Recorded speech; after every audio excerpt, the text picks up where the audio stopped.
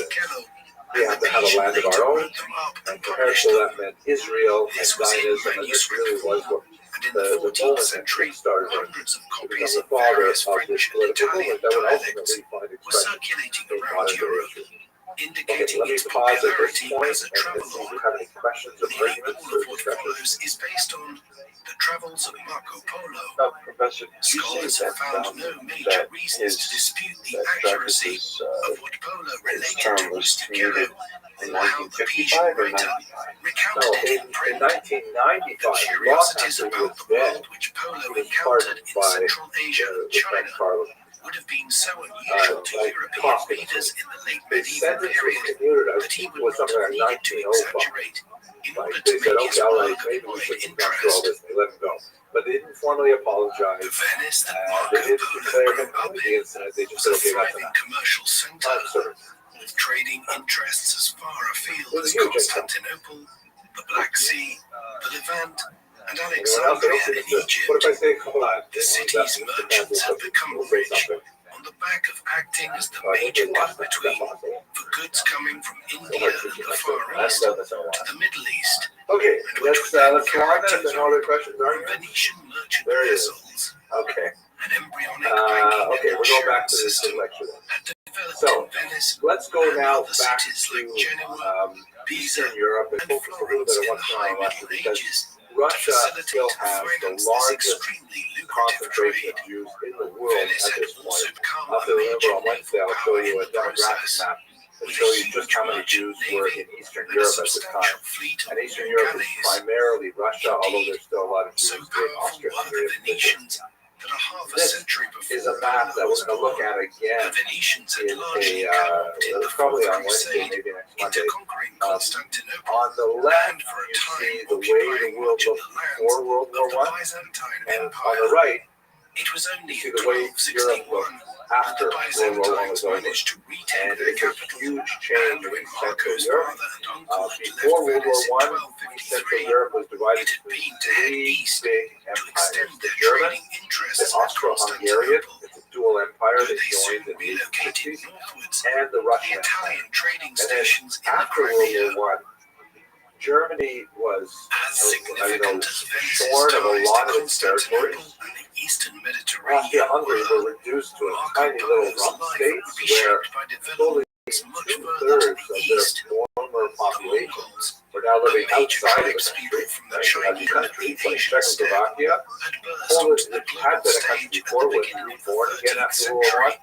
After You have the Baltic states were named created, Genghis Lithuania, Khan Latvia, had Estonia, united the divided and tribes into a it's a totally confederation different map. and had begun And as you can extensive imagine, military campaigns there were in a few both China winners there, like if and you in were a Central Asia. proponent of By the time of Genghis' Czechoslovak death in nationalism, 1226, the you would Mongols had consider yourself a expanded as winner, far but west as the there are a Caspian lot of Sea people who consider and themselves launched losers, raids into and they Eastern were really Europe. unhappy about it. This And they continued wanted under to his successors, revise as we speak. They want to revise this map. So that's going to be really important for us when we get to World War II in particular. But I want to focus for us today on getting to that point. Just to give you a sense, this is the last, this is the cusp of the short 20th century. And it goes from World War I to the collapse of communism. Totally different world in so many ways. They're really important to deal with. So let's start with what happened in Russia. Russia at this time, in the early 20th century, was literally behind the rest of the world. Their calendar was actually 13 days behind the rest of the world. In the Middle Ages, Chinese silk and spices in the East Indies to the Middle East for merchants from Venice and Genoa to buy them in cities the Middle like Ages, Alexandria Western for Europe the European market.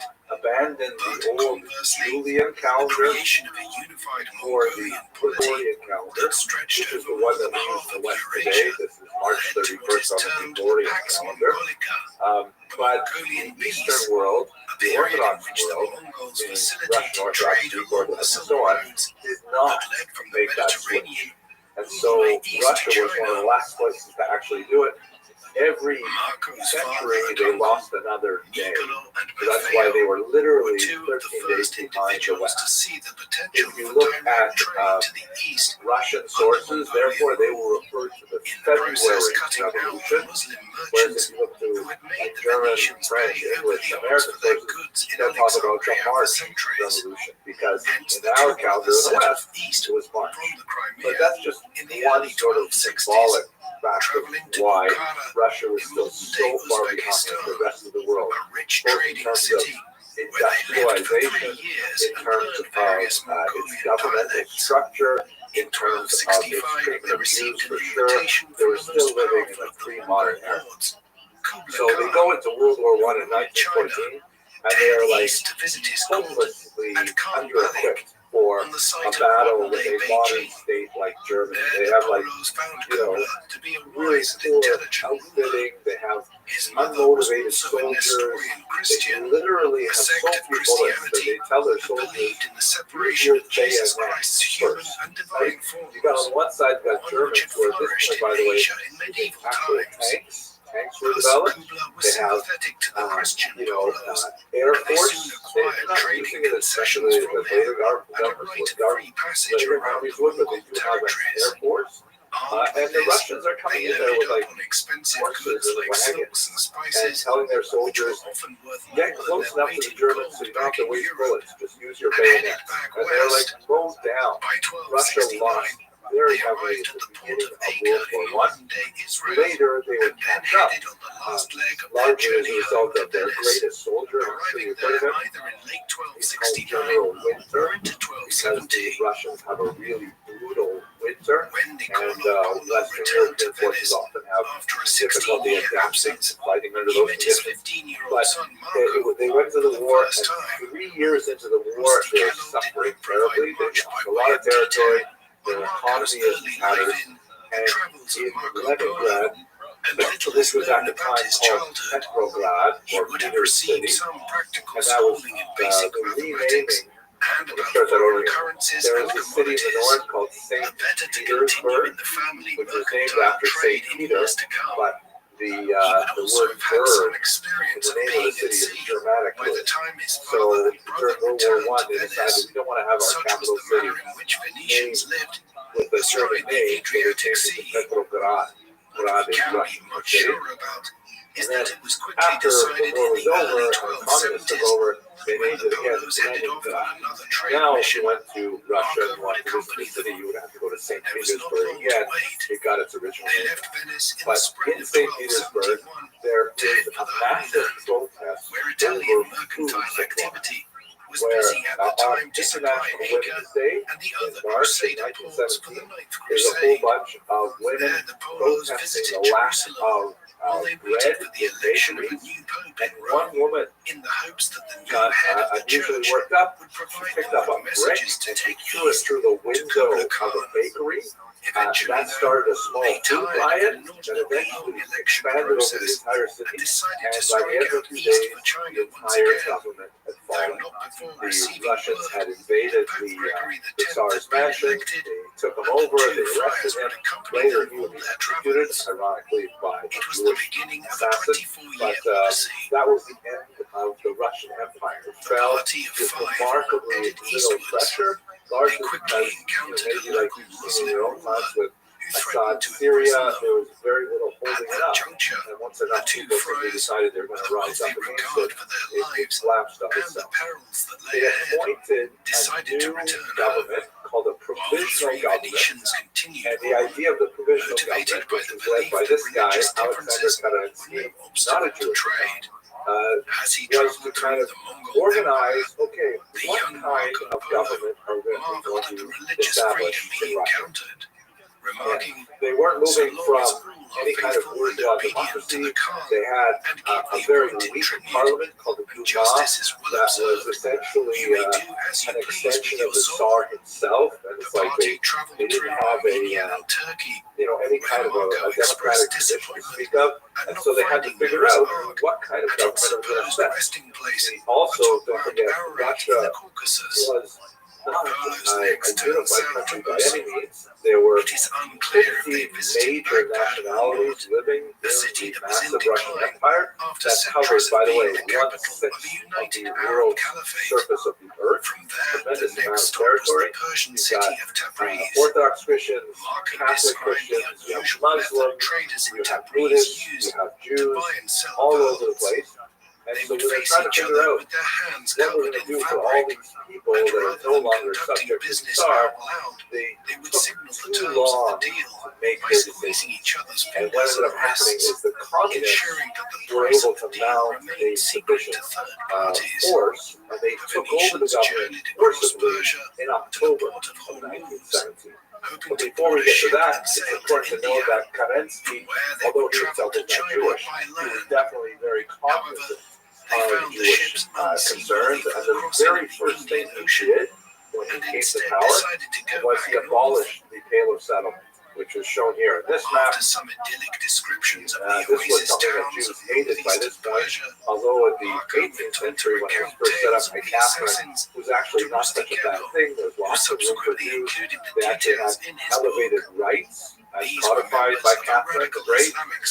But by the time we get to the 20th century, it was like essentially a massive ghetto. And there were all kinds of arbitrary anti-Semitic regulations that Jews were not allowed to live so close to the border because they were susceptible of smuggling. Jews were not allowed to engage in this kind of business over here because they were non-Jewish businesses, all kinds of things like that. So it was definitely something hated. And Kerensky got rid of it, as his very first action. This is a map that shows you a little bit of the population concentration of Jews, and you can see that, the Pale had massive numbers of Jews. Also worthy to note, by the way, that what we call Poland today was part of Russia at the time and part of the Pale of Settlement. The October Revolution was led by this man, Vladimir Ilyich Lenin. He was a social democrat, which is the technical term for the extreme left-wing parties that would later make up the Bolshevik Party, later known as the Communist Party, but also a few other groups like the Menshevik Party, and technically groups like the Bush were also part of this communist ideology. And his approach was that we have to accelerate Marxism in Russia, as we discussed last week. Russia was not a proper model for Marxist philosophy because it never went from essentially a pre-modern feudal economy to a bourgeois democracy to communism. It threatened to jump straight from the pre-modern feudal era to the communist era. And he said essentially we can do it. We can rush around, we can get this done. Very charismatic speaker, managed to get together these local groups called Soviets, which means councils in English, of workers, especially urban workers and factories, but also farm workers and so on, to overthrow the bourgeois model set by the provisional government and bring in this new communist government.